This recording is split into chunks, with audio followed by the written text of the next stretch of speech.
Alright, let's talk about the paint bucket tool. This is a great way of just dropping in the color that you would like. It kind of like is an easier way of filling areas.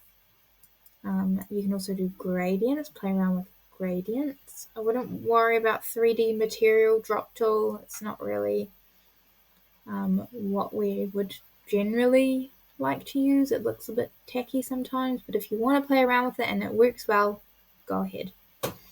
Okay, so we're just going to start with the basic paint bucket tool. I've got my photograph in the background here.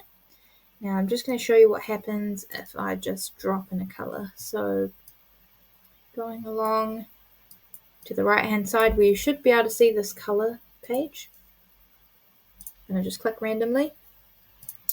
So as you can see, I can't really identify that well where your objects are in your image and where the different tones are.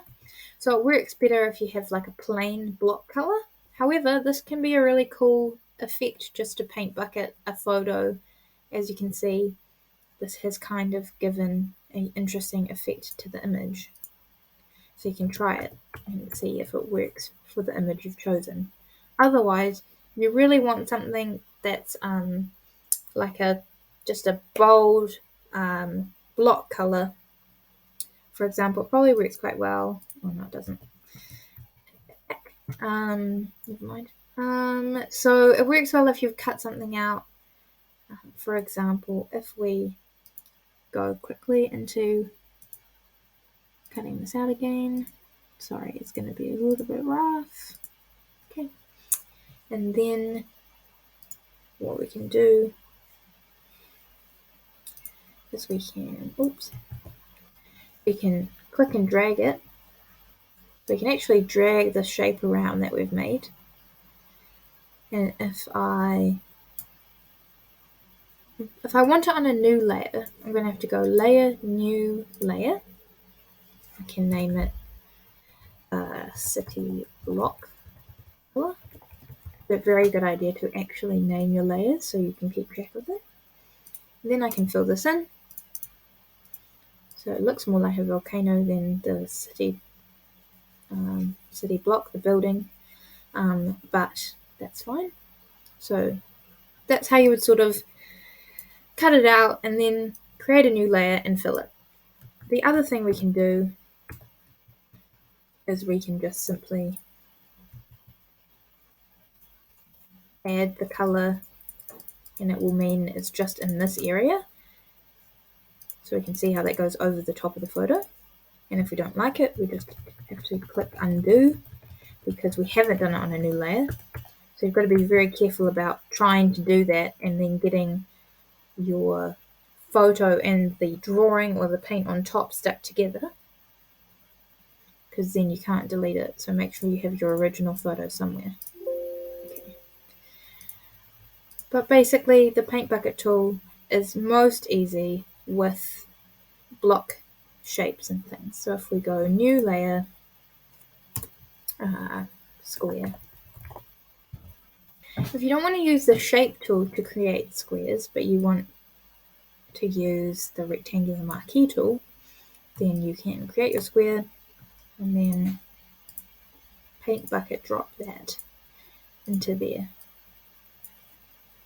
And then you have your square.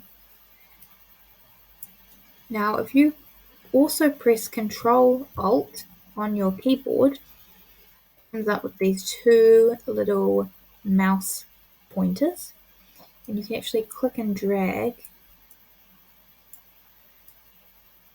and this will create new layers of that square. And then because they're all new layers, you can click on a square, click on the paint bucket, and change the colors. And then I'm just going to combine all these layers together.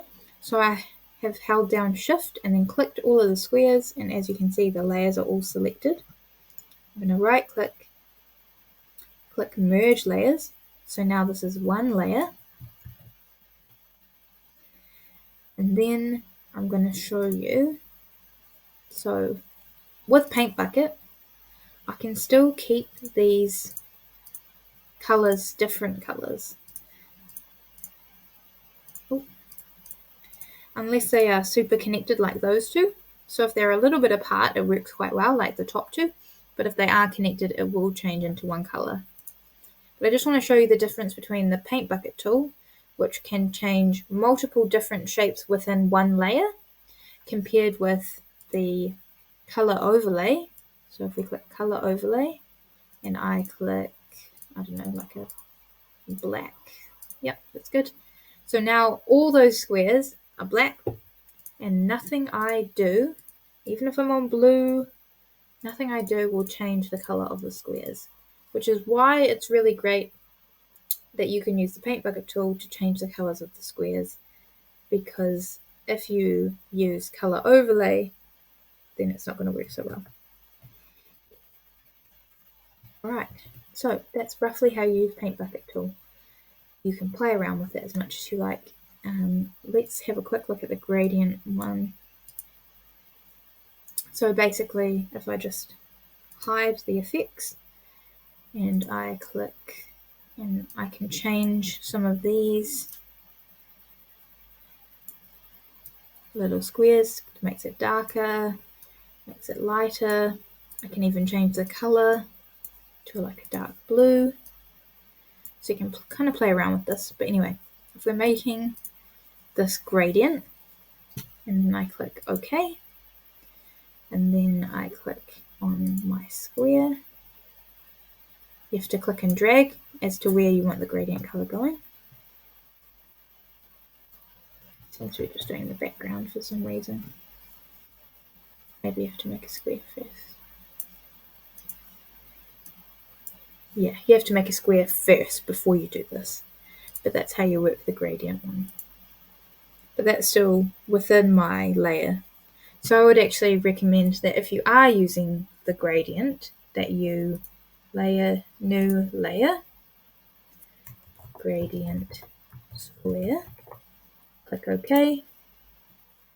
Create your square using the